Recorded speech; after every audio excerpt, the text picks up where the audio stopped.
What's up, guys? Casey with the Golden Bracket Racing YouTube channel. Working on carburetors right now because the other one wasn't working out like I'd said in previous videos.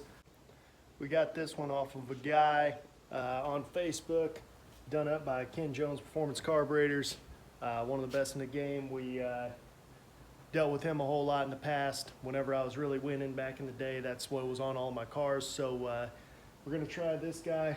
Same thing, it's a 950. It's got his metering blocks on it that are new, latest and greatest, all laser etched, everything. Just getting ready to take this guy apart, blow the metering blocks out. I think it was just freshened up, so has WD-40 and everything, kind of keep it all lubed up because alcohol eats everything. Just kind of checking out to see what's all in it, and we'll get back with you when we start tearing everything apart. So guys, first thing we did whenever we were getting this carburetor, after we got it in the mail, we blew everything out, blew all WD-40 out. Next thing we ended up doing is we took both bowls off the carburetor, figure out what jets were actually in the carburetor. This one ended up having 155s in it.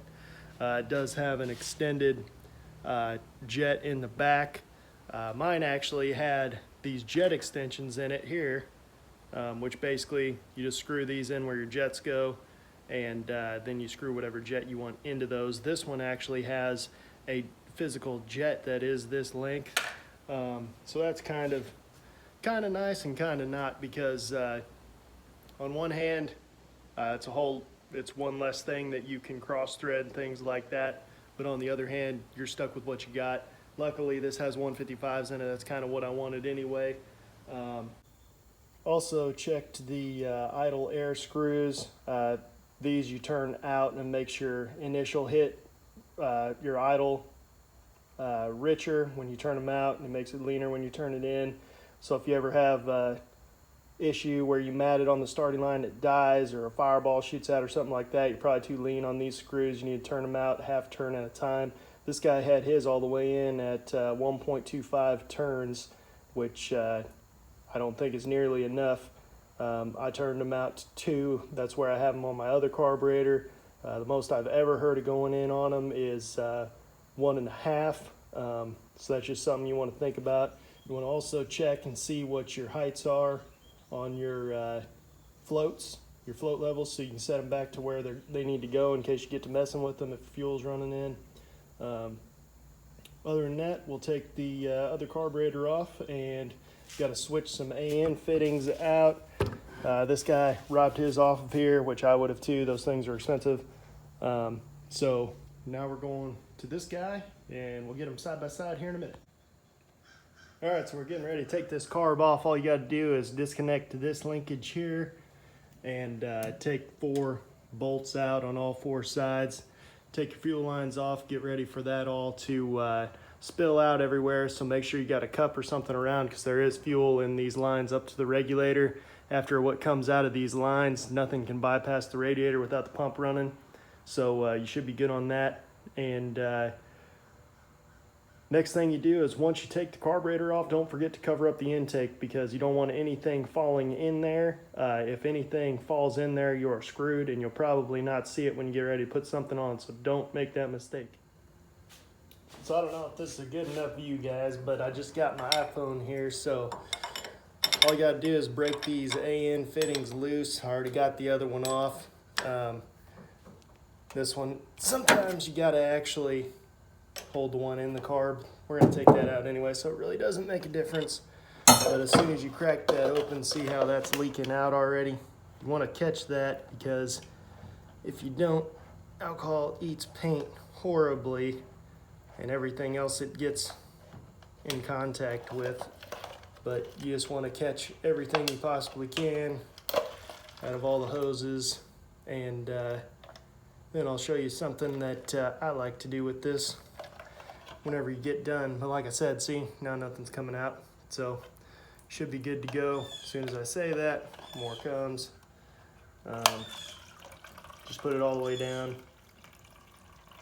get the majority out, and there you go.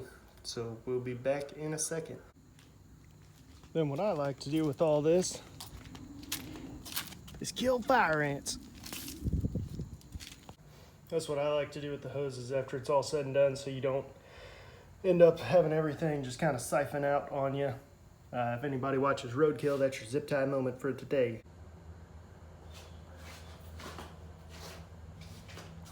So this is all we end up doing, guys. Just take these out.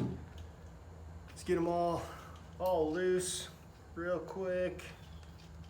Just literally 4 nuts.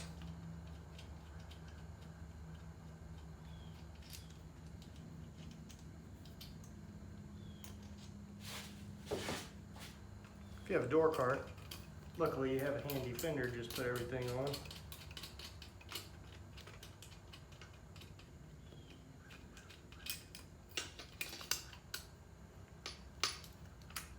This is actually going to have to come off at the same time as the carburetor. It's where the linkage is actually held back with a spring. It won't go around the air bleed screw, no big deal. Just take it all off in one big unit and be done with it. So there you go. No big deal. Take her over to the bench, don't lose any of your hardware. So here's your comparison, guys. There's really nothing special about anything other than this guy had to bend his linkage a bunch to get this to work, obviously, so we'll just have to bend that back with pliers. Your main difference is I have a 50cc conversion on this one for an accelerator pump, which is this guy. And basically what that's going to do is that will allow you to get a bigger squirt off the line as I'm dumping fuel everywhere. That's another side note. If you want to drain your fuel first, which I forgot, you just take one of these out and, like I said, just empty it into a cup or something like that. Then you won't spill fuel all over your bench. Also, don't get this beer. It's not very good.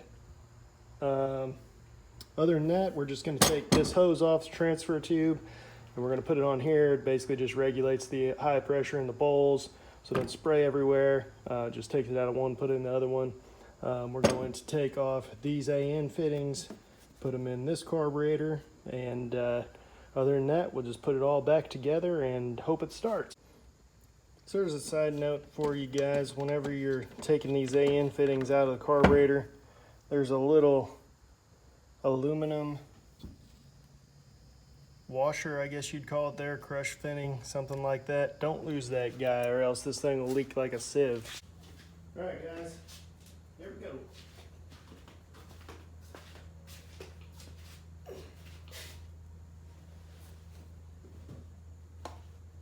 Just take that guy off and set your new one right on.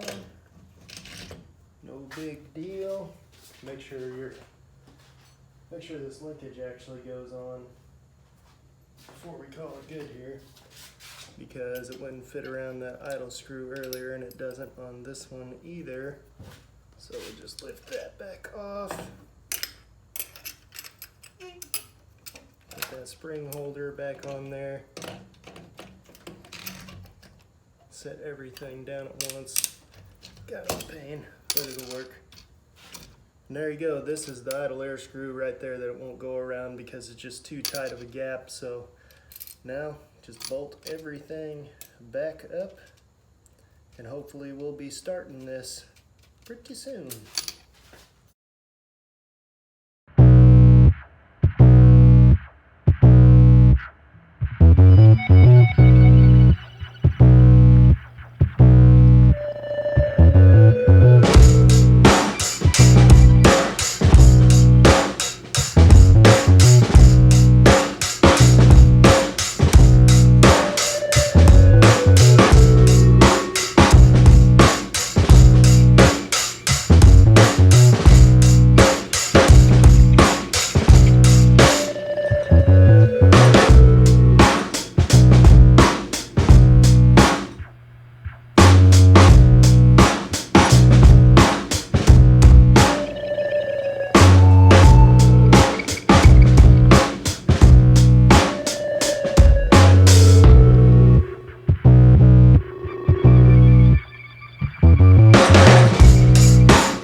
That'll work.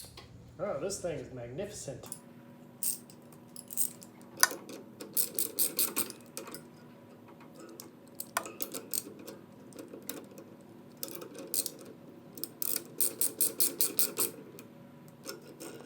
All that's left is hook these fuel lines up, check for wide open throttle. Usually need a helper for that, so you can have somebody matted in the car, and then make sure nothing binds, because we did swap spots here with springs, so that way we could clear right here. But it's easy as that, so you can do it at home, no big deal. Bye. All right, guys, so one of the first things you want to check other than wide open throttle is making sure your squirters have full squirt. Sometimes you can adjust this to actually make it longer. See how this is flush already up here? So we don't have that option. I just had my wife out here to check wide open throttle and figured out it wasn't squirting all the way. So what we're gonna have to do is this cam here, you can kind of see it, it's dark colored. There's one screw that holds it in, it's just plastic. We're gonna have to rob one off of the other carburetor, which I have right here, which is a different shape. And that'll allow this to be able to open a little bit farther and get full squirt on this front bowl.